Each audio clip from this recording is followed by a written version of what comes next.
সম্মানিত ভাইরা আমার, তেলাওয়াত করেছি সূরাতুল হামিম সিজদার 26 নম্বর আয়াত। আমার আল্লাহ রাব্বুল আলামিন এই আয়াতখানা বিশ্ব নবীর কাছে নাজিল করে দিল এমন একটা সময়। হযরতে জিবরাইলকে ডাক দিয়ে বলে, জিবরাইল যাও যাও যাও, আমার বন্ধুর কাছে যাও। ওরে জিবরাইল, আমার বন্ধুর কাছে দ্রুত এই মেসেজটা পৌঁছায়া দাও।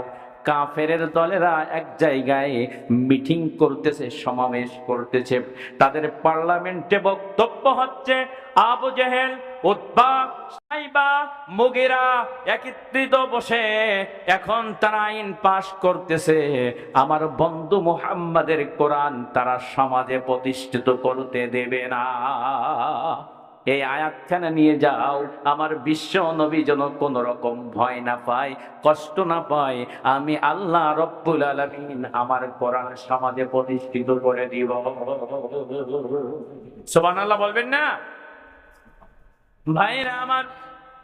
উতবা, সাইবা, মুগিরা কাফেরের গোষ্ঠীরা যখন একত্রিত বসে আলোচনার বৈঠকে বসে চিন্তা করলো, মুহাম্মদ যেমনি কোরআন প্রচার শুরু করে দিয়েছে, কিছুদিন পরে আমাদের আর অস্তিত্ব থাকবে না, কিছুদিন পরে আমাদের আর ক্ষমতা থাকবে না, কিছুদিন পরে আমাদের আর এই দেশে বসত হবে না। এই মুহাম্মাদের বাবা নাই, মা নাই, মুহাম্মাদকে হত্যা করতে হবে, তার কোরআনকে বন্ধ করে দিতে হবে, তার মুখ থেকে কোরআনের আওয়াজ বন্ধ করে দিতে হবে। আর মুহাম্মদ যদি কোরআন বন্ধ করে দেয় তাহলে আমরা সারা জীবন অবৈধ চেহারে বসে থাকতে পারবো। আর মুহাম্মদ যদি কোরআন চালিয়ে যায় কিছুদিন পরে ক্ষমতার চেয়ারটা থাকবে না। কথা বলেন ঠিক কিনা? সেই সময় আবু জেহেল, উতবা, সাইবা, মুগিরা এই কাফেরের দলেরা সেই সময় এই ষড়যন্ত্র করতেছিল, বিশ্ব নবীকে হত্যা করবে, রসুলের জবান থেকে কোরআনের প্রচার বন্ধ করে দেবে। বলেন তো পেরেছিল?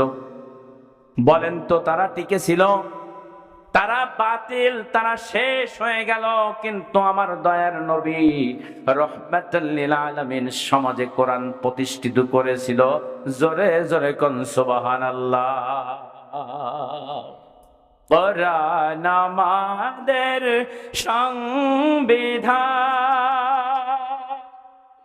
ওরাও সবাই তার বিজয় নিশান। কোরআন আমাদের সংবিধান, ওরাও সবাই তার বিজয় নিশান। নেতা আমাদের রাসূলুল্লাহ। কথা বলেন ঠিক কিনা? কোরআনের পক্ষে আছেন তো? ও কয়রার জনগণ, হাত তুলে আল্লাহকে দেখাতে হবে কোরআনের পক্ষে আমাদের জীবনটা শেষ করে দিতে চাই। কারা কারা রাজি আছেন হাত তুলে আল্লাহকে দেখান। নারায়ে তাকবীর, হাত নামান।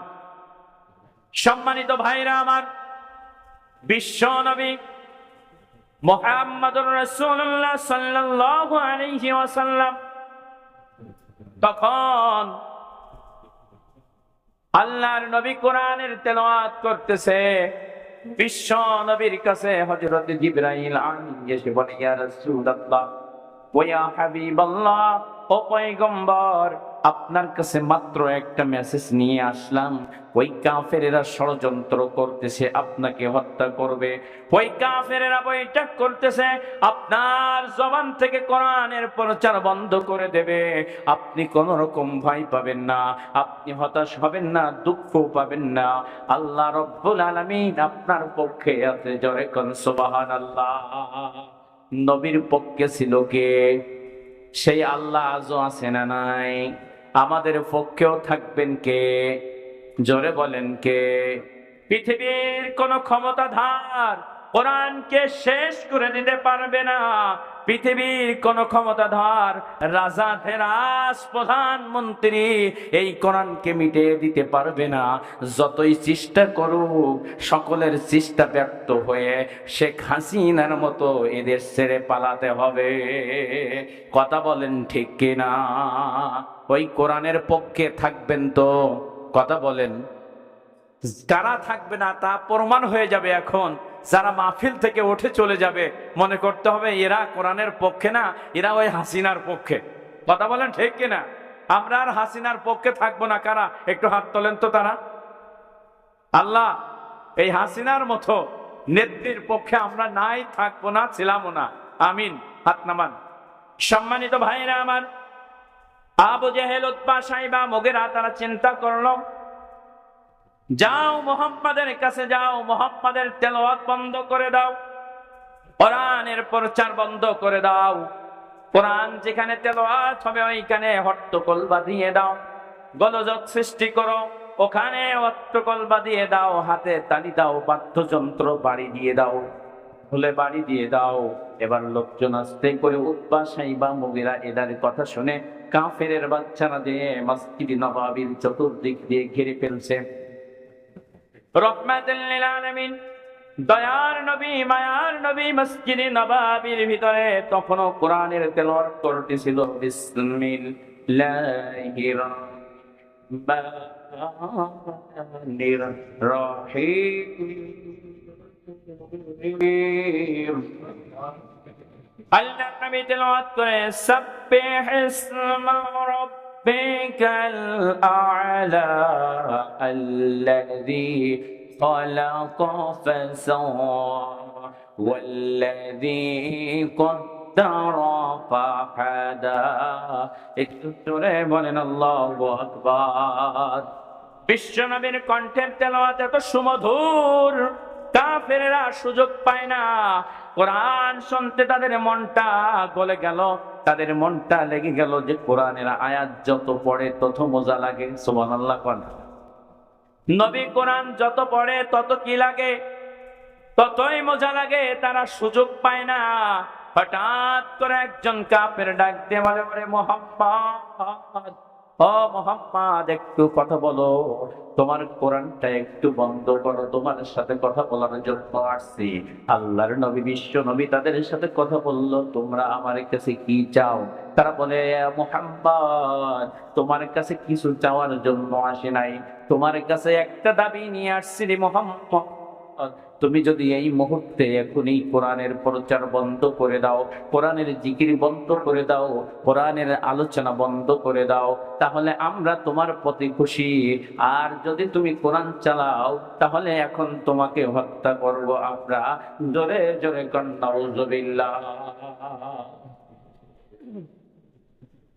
নবী আমার ডাক দিয়ে বলে, অনেক শোনো, আল্লাহ রাব্বুল আলামিন আমাকে দুনিয়ায় পাঠিয়েছে তা মুরুনা বিল মা'রুফ ওয়া তানহাউনা আনিল মুনকার।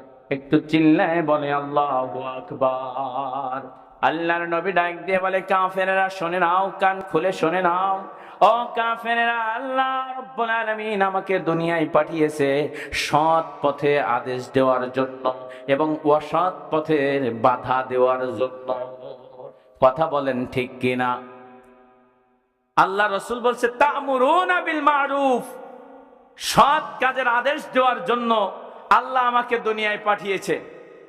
ওয়া তানহাউনা আনিল মুনকার, অসৎ পথে বাধা দেওয়ার জন্য আল্লাহ আমাকে পাঠিয়েছে। সুবহানাল্লাহ বলবেন না?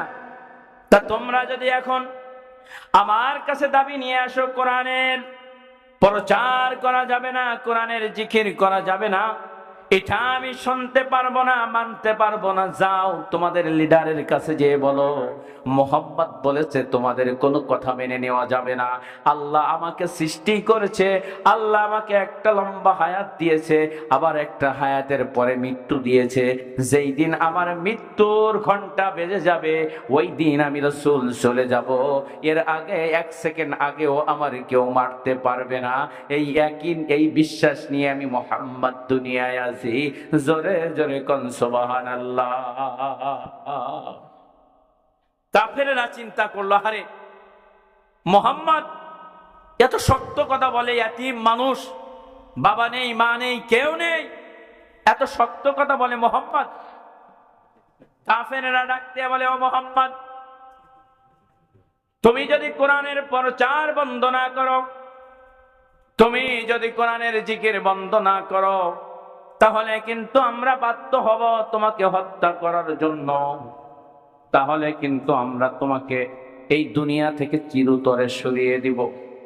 বলেন, ওই যুগের কাফেরেরা আর এই যুগের কাফেরের ভিতরে কোনো পার্থক্য আছে? কোরআন বলতে গেলে, হক কথা বলতে গেলে তারা দুনিয়া থেকে সরিয়ে দেয়, দেশে না দেয়নি? কথা বলেন, এর আগে দিয়েছে কিনা?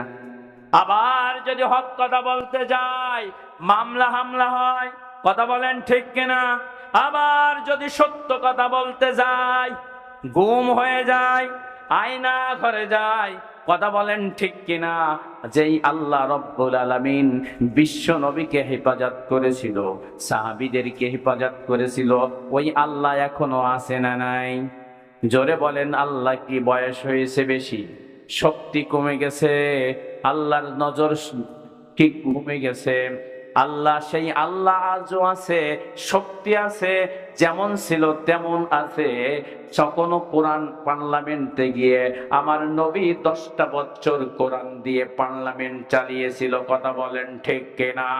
সেই আল্লাহ এখনো আছে, সেই কোরআনও এখনো আছে, সেই নবীর কোরআন নবীর হাদিস এখনো আছে। আমরা প্রতিজ্ঞা করতে চাই আল্লাহর কোরআন দিয়ে আবার নতুন করে পার্লামেন্ট সাজাতে চাই। কারা কারা রাজি আছেন হাত তুলে আল্লাহকে দেখেন। নারায়ে তাকবীর, নারায়ে তাকবীর। আল কোরআনের আলো, আল হাদিসের আলো।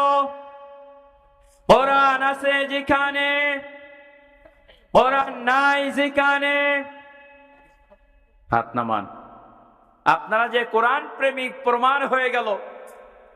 সম্মানিত ভাইরা আমার, কাফেররা ডাক দিয়ে বলে, ওরে মোহাম্মদ শোনো, তুমি যদি কোরআনের আলোচনা বন্ধ না করো, কোরআনের জিকির বন্ধ না করো, আমরা কিন্তু তোমাকে হত্যা করে ফেলবো। বিশ্ব নবী মুহাম্মদুর রাসূলুল্লাহ তখনও বলছিল, যাও যাও যাও, তোমরা যদি আমাকে হত্যা করতে আসো, কান খুলে শুনে রাখো, আমিও মুহাম্মদ তোমাদের কাছে কথা দিলাম, তোমরা যদি আমাকে হত্যা করতে আসো, আমি মুহাম্মদ তোমাদের প্রতিহত করব। সুবহানাল্লাহ বলবেন না? মুহাম্মদ রাসূলুল্লাহ বলছিল, তোমরা আমাকে হত্যা করতে আসলে আমিও চ্যালেঞ্জ ছুড়ে দিলাম, তোমাদেরকেও শেষ করে দেব। কাফেরেরা সবাই লেজ গুটে আবু জেহেলের কাছে চলে গেল, লিডার, তোমার যে ভাতিজা, বাবা নেই মা নেই, মোহাম্মদ আব্দুল্লাহর বেটা, যে কথা আজ বলেছে, আমরা যদি তাকে হত্যা করতে যাই সে নাকি আমাদেরকেও হত্যা করবে। আবু জেহেল ভেঙে পড়লো, কি এমন কথা? লোকজন সবাই চিন্তা করলো কি করা যায় তাহলে মোহাম্মদকে। কেউ বলল বন্দি করা হোক, কেউ বলল আগুন দিয়ে জ্বালিয়ে দেওয়া হোক, কেউ বলল ফাঁসি দিয়ে মারা হোক, আবার কেউ বলল গুম করে দেওয়া হোক। আবু জেহেল চিন্তা ভাবনা করে তখনকার সময় ইরানের বাদশার কাছে রওনা হয়ে গেল। বর্তমান যে ইরানে এখন যুদ্ধ চলতেছে, সেই সময় ইরানের বাদশা ছিল কাফের। ইরানের বাদশার কাছে যে আবু জেহেল ডাক দিয়ে বলে, ও ইরানের প্রধানমন্ত্রী শোনো, আমি মক্কার লিডার, বড় জ্বালায় পড়ে গেছি, এত জ্বালা কখনো পড়ি নাই, ঘুম হয় না রাতের বেলায়। এক ভাতিজা, বাবা নেই মা নেই, ইয়াতিমের বাচ্চা, ইয়াতিম, কোলে পিঠি করে মানুষ করেছি। এখন সে নতুন একটা ধর্ম নিয়ে আসছে, ইসলাম। ইসলাম নতুন ধর্ম, কথা বলেন। আবু জেহেল বলে এমন একটা ধর্ম নিয়ে আসছে, সে বলে ইসলাম। আবার আল্লাহ বলে, ইন্নাদ দীনা ইনদাল্লাহিল ইসলাম। একটু জোরে বলেন আল্লাহু আকবার। আমার আল্লাহ ডাক দিয়ে বলে, আমার কাছে একমাত্র দিন, একমাত্র ধর্ম হলো ইসলাম। যারা ইসলাম মানবে, ইসলামের ভিতরে থাকবে, আমার আল্লাহ রব্বুল আলামিন তাদেরকে মাফ করে জান্নাতে পৌঁছায় দিবে। তাহলে ইসলাম মানা দরকার আছে না নাই? ইসলাম মানে কি বলেন তো? বলেন বলেন। ইসলাম মানে শান্তি, ইসলাম মানে শান্তি। শান্তি আছে যেখানে, বলেন আমরা আছি সেখানে। শান্তি নাই যেখানে, আলহামদুলিল্লাহ আপনারা শান্তি চান, বোঝা গেছে। আবুল কালাম আজাদ ভাইয়ের বাড়ির পাশের মানুষ তো, এই জন্য আপনারা শান্তি চান।